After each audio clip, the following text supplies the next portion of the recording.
আসসালামু আলাইকুম প্রিয় দেশবাসী, সিঙ্গাপুর থেকে বলছি।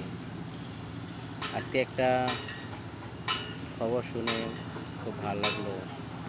ফেনীতে যাচ্ছে এনসিপি গ্রুপ। তো ফেনীতে যাওয়ার আগে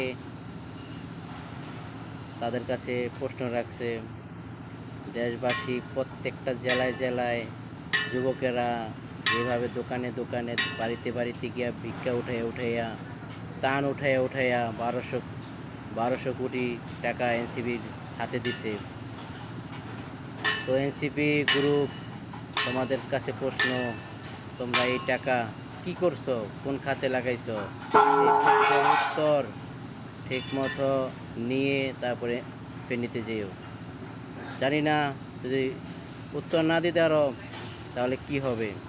তো ফেনীতে যাওয়ার আগে তোমরা সবাই এই প্রশ্নের উত্তর সংগ্রহ করে তারপরে যেও। ঠিক আছে?